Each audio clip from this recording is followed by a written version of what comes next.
Submit कर दिया तो क्या करें? बराबर है ना? आजच्या कार्यक्रमाच्या निमित्तानं उपस्थित असणारे देशाचे केंद्रीय मंत्री ग्रामविकास व कृषी एवं किसान कल्याण श्री शिवराजजी चौहान जी, राज्याचे लाडके मुख्यमंत्री देवेंद्र फडणवीस जी, मंत्रिमंडळातील माझे सहकारी भरत गोगावले जी, आमचे ग्रामविकास व पंचायत राज खात्याचे मंत्री जयकुमार गोरे जी, राज्यमंत्री योगेश कदम जी, सहसचिव ग्रामविकास केंद्र सरकारचे गया प्रसाद जी, तसंच एकनाथ डवले जी, कविता द्विवेदी जी, डॉक्टर राजाराम दिघे जी, गजानन पाटील जी, महाराष्ट्राच्या वेगवेगळ्या भागातून, वेगवेगळ्या जिल्ह्यातून, वेगवेगळ्या तालुक्यातून, वेगवेगळ्या गावातून आलेले उपस्थित सर्व माझे लाडक्या बहिणी, बंधू, सर्व अधिकारी वर्ग, सर्व वेगवेगळ्या भागातले प्रतिनिधी, जमलेल्या पत्रकार मित्रांनो, इस कार्यक्रम में विशेष रूप से उपस्थित केंद्रीय ग्रामीण विकास एवं कृषि मंत्री माननीय शिवराज सिंह चौहान साहब का हम सभी के ओर से तहे दिल से स्वागत करता हूं। मी महाराष्ट्रातल्या कानाकोपऱ्यातून आलेल्या विविध संस्थांचे जे पदाधिकारी आहेत, आवास योजनेचे जे माझे लाभार्थी आहेत, नागरिकांचं पण, सगळ्या बंधू भगिनींचं पण मी विद्येचं माहेरघर असणाऱ्या पुण्यामध्ये मनापासून स्वागत करतो। या महाआवास अभियान राज्यस्तरीय पुरस्कार प्राप्त सर्व स्थानिक स्वराज्य संस्था, त्यांचे पदाधिकारी, अधिकारी, कर्मचारी यांचंही मी मनापासून अभिनंदन करतो आणि त्यांना पुढच्या वाटचालीच्या करता मनापासून शुभेच्छा देखील देतो। तसा बघितलं तर आजचा दिवस आपल्या सर्वांच्यासाठी अतिशय आनंदाचा, समाधानाचा आणि अभिमानाचा क्षण आहे।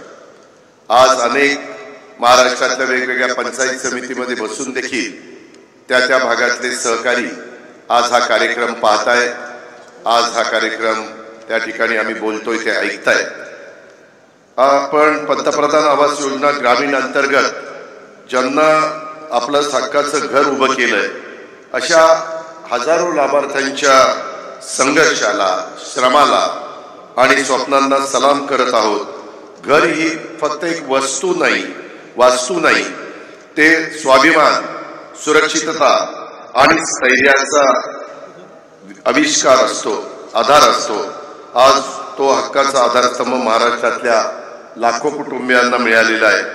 खरं तर देशाचे लाडके पंतप्रधान नरेंद्र मोदी साहेबांच्या नेतृत्वाखाली तिसऱ्यांदा ज्यावेळेस देशामध्ये एनडीएचं सरकार आलं आणि सर्वांच्यासाठी घर हे स्वप्न प्रत्यक्षात उतरवण्याच्या करता पंतप्रधान आवास योजना मोदी साहेबांनी सुरू केली। या योजनेअंतर्गत महाराष्ट्रात लाखो लोकांच्या डोक्यावर हक्काचं छप्पर हे येणार आहे। आताही ज्यावेळेस पुरस्कार मंत्री महोदय आणि मुख्यमंत्री महोदय देत होते, आम्ही विचारत होतो कोण आदिवासी भागातून आलेला होता, कोण ग्रामीण भागामध्ये डोंगरी भागातून आलेला होता, कोण बागायती क्षेत्रातून आलेला होता, आणि त्यांच्या प्रत्येकाच्या चेहऱ्यावर एक आनंद ओसंडून वाहत होता। कारण प्रत्येकाला वाटतं की आपलं स्वतःचं एक टुमदार घर असावं आणि ते स्वप्न साकार करण्याच्या करता देशाचे लाडके पंतप्रधानांनी ही गोष्ट मनापासून मनावर घेतली आणि 3 कोटी लोकांना घर देण्याचं टार्गेट आपल्या देशामध्ये त्यांनी त्या ठिकाणी ठेवलेलं आहे।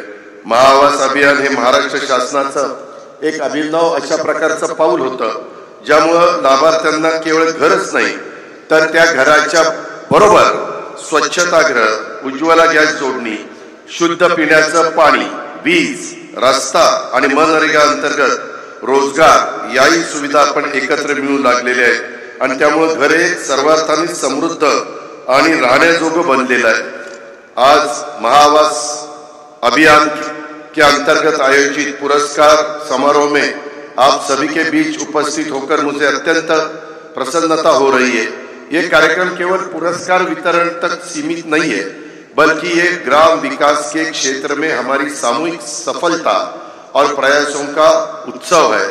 प्रधानमंत्री आवास योजना ग्रामीण के अंतर्गत महाराष्ट्र को केंद्र सरकार द्वारा सन 2024-25 में 20 लाख लक्ष्य दिया गया है। मुझे ये बताते हुए गर्व हो रहा है कि अब तक 20 लाख की मंजूरी भी दे चुके हैं। यह एक अभूतपूर्व प्रगति है और इसके लिए मैं केंद्र सरकार और विशेष रूप से माननीय केंद्रीय ग्राम विकास मंत्री श्री शिवराज सिंह चौहान जी का हृदय से आभार व्यक्त करता हूं। पिछले 7 साल में जो उद्देश्य दिया था वो करीबन मेरे ख्याल से 13 लाख था पिछले 7 साल में, और इस दफा चौहान साहब ने अपने को 20 लाख का उद्देश्य इस साल में दिया है। ये भी एक अभिनंदनीय बात है। मैं आप सबको रिक्वेस्ट करता हूं कि उनके लिए आप सब इस तरह तालियां बजाइए। मुझे एक समझ में नहीं आता काय गाव काही जेवण नाही आला का काय झालंय। केंद्रीय कृषी मंत्री म्हणतील यांना काय झालंय, नुसतं गप्प बसून आणले का काय। एवढा मोठा आनंदाचा क्षण आहे, जरा सांगितल्यानंतर प्रतिसाद टाळून द्या। आपला शाहू फुले आंबेडकरांचा महाराष्ट्र आहे। केंद्रीय मंत्र्यांना पण वाटलं पाहिजे की ज्या पद्धतीने टाळ्या वाजवतात त्यांना त्या टाळ्या ऐकून आपला आकडा अजून वाढवासा वाटला पाहिजे, आणि ते तुमच्या हातात आहे। उगीच गप्पा बसतायत मूग गिळल्यासारखं, ते बरोबर नाही। मित्रांनो, एकंदरीतच जर हे आकडे बघितले तर हे आकडे साक्ष देतात, आणि त्याच्यातून 100 दिवसाचा कार्यक्रम ज्यावेळेस मुख्यमंत्र्यांनी पहिल्यांदा हातामध्ये घेतला त्यावेळेस प्रत्येकाला उद्दिष्ट दिलेलं होतं, आणि त्याच्यामध्ये आमचे जयकुमार गोरेजी असतील, आमचे डवलेजी असतील, आमचे योगेशजी असतील, ह्या सगळ्यांनी टीमवर्क म्हणून त्या ठिकाणी काम केलं।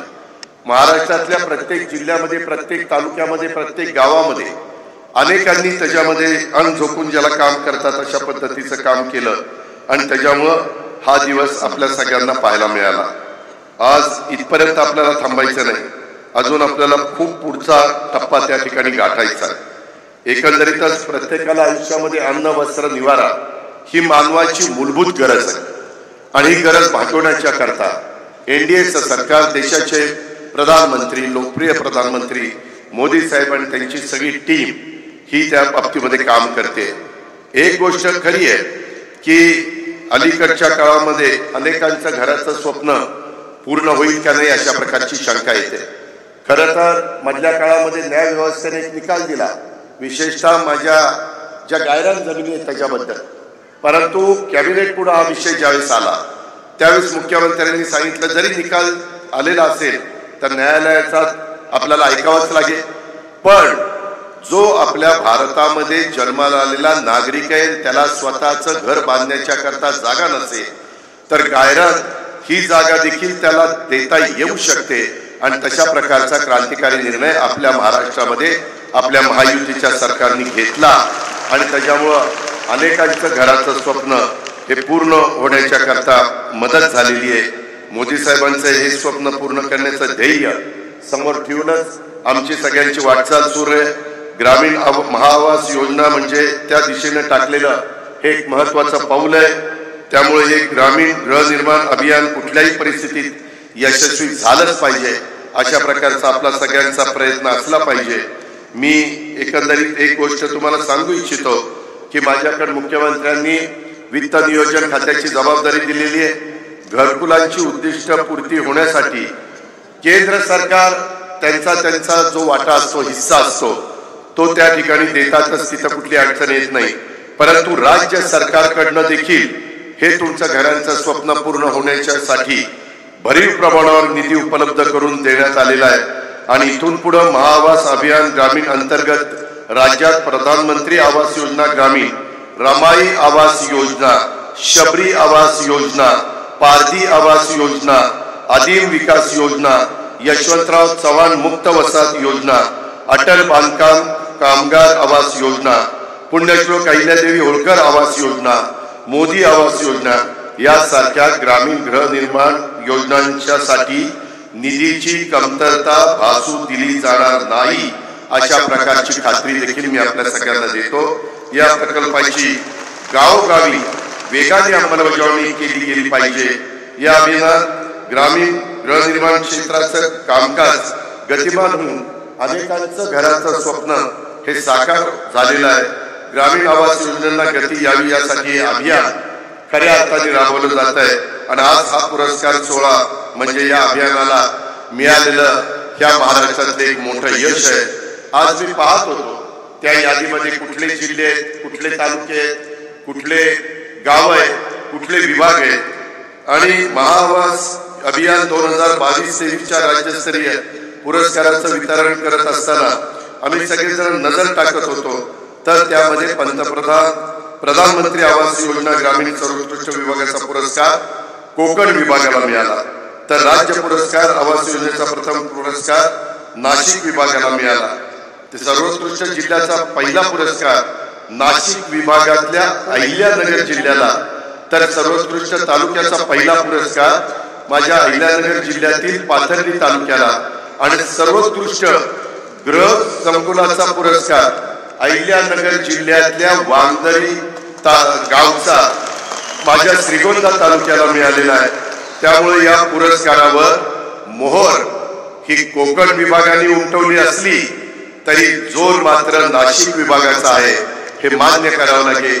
त्याबद्दल मी कोकण विभागाच्या सगळ्या टीमचं आणि माझ्या नाशिक विभागाच्या सगळ्या टीमचं, सगळ्या अधिकारी पदाधिकारी कार्यकर्ते तिथले लोकप्रतिनिधी सगळ्यांचंच मनापासून अभिनंदन करतो, मनापासून कौतुक करतो. मागच्या 21-22च्या राज्यस्तरीय पुरस्कारावर विदर्भाचं वर्चस्व होतं. प्रधानमंत्री आवास योजना ग्रामीण सर्वोत्कृष्ट विभागाचा पुरस्कार हा नागपूर विभागाला मिळालेला होता. त्याचबरोबर सर्वोत्कृष्ट जिल्हा तालुके, सर्वोत्कृष्ट ग्रामपंचायत, सर्वोत्कृष्ट बहुमजली इमारत, सर्वोत्कृष्ट गृहसंकुल अशा प्रत्येक श्रेणी विदर्भाने किमान एक तरी बक्षीस त्या ठिकाणी जिंकलेलं होतं. माझी आपल्याला विनंती आहे की स्पर्धा निकोप असली पाहिजे, त्याच्यामध्ये सातत्य टिकवा आणि आपल्या सगळ्या विभागांनी पुढच्या वेळेस अधिक जोमाने काम करावं अशा प्रकारची विनंती करतो. महाआवास योजनेचं वैशिष्ट्य म्हणजे घरकुलांच्या बांधकामाचा दर्जा हा चांगला राहण्यासाठी तालुका स्तरावर डेमोस घरांची उभारणी करण्यात आलेली आहे. त्यामुळं कमी किमतीत चांगली एकसारख्या डिझाईनची घरकुलं उभी राहिलेली आहेत. मागच्याच कॅबिनेटला मुख्यमंत्र्यांनी आम्ही सगळ्यांनी एक निर्णय घेतला, अशा प्रकारचं घरकुल बांधत असताना त्यांना 5 ब्रास वाळू ह्या महायुतीच्या सरकारकडनं मोफत त्या लाभार्थीला द्यायची, अशा प्रकारची देखील कार्यवाही ही आपण केलेली आहे. जे काही महायुतीच्या सरकारच्या पाठीशी तुम्ही खूप मोठी ताकद या मागच्या निवडणुकीमध्ये झालेल्या उभी केलेली आहे आणि त्याच्यामुळे आमचाही, माझा कष्टकरी शेतकरी असेल, बळीराजा असेल, आमचा सर्वसामान्य माणूस असेल, तो कुठल्याही जातीचा, पंथाचा, धर्माचा असला तरी गरीब असेल तर त्याला त्याचा हक्क मिळाला पाहिजे, त्याला त्याचा लाभ मिळाला पाहिजे आणि म्हणून आम्ही सगळेजण प्रयत्न करतोय. मला ग्रामविकास विभागाच्या कामाची नोंद खऱ्या अर्थाने इतिहासामध्ये होईल अशा प्रकारची आहे. कारण संत गाडगेबाबा ग्राम स्वच्छता अभियान, हगणदारी मुक्त गाव अभियान, तंटामुक्त गाव अशी अनेक अभियानं ग्रामविकास विभागाच्या समन्वयाने यशस्वी झालेली त्या देशाने पाहिली, त्या महाराष्ट्राने पाहिली. अशा प्रकारचं राज्याचं नाव मोठं करण्याचं काम त्या महाराष्ट्र राज्यातल्या ग्रामविकास विभागाने यापूर्वी केलंय. आता राज्यातल्या गरिबांना, बेघरांना हक्काची घरं विक्रमी वेळेमध्ये देण्याचं काम हा आमचा विभाग करतोय. याची नोंद सुद्धा राज्याच्या इतिहासामध्ये सुवर्णाक्षरांनी होईल असा विश्वास मी व्यक्त करतो आणि त्याबद्दल या खात्याचे मंत्री आमचे जयकुमार गोरेजी, राज्यमंत्री योगेशजी कनक आणि आमचे प्रधान सचिव एकनाथ डवरेजी आणि त्यांचे सगळे टीम, त्यांचा सगळा विभाग यांचंही मी कौतुक करतो. महाआवास त्यांचं अभिनंदन पण करतो. महाआवास अभियानाच्या माध्यमातून नवीन घर मिळालेल्या राज्यातल्या सर्व लाभार्थींचं मी पुन्हा एकदा अभिनंदन करतो. हा उपक्रम यशस्वीपणे राबवल्याबद्दल ज्यांनी ह्याच्यात योगदान दिलं त्यांनाही मी मनपूर्वक धन्यवाद देतो. त्याचबरोबर राज्य व्यवस्थापन कक्ष, ग्रामीण गृहनिर्माण कार्यालय यांनाही मी मनापासून त्यांना धन्यवाद देतो. महाआवास अभियान राज्यस्तरीय स्पर्धेत उल्लेखनीय कामगिरी केलेल्या सर्व विजेत्यांचं मी पुन्हा जाता अभिनंदन करतो. आपल्या सर्वांना पुढील वाटचालीच्या करता शुभेच्छा देतो.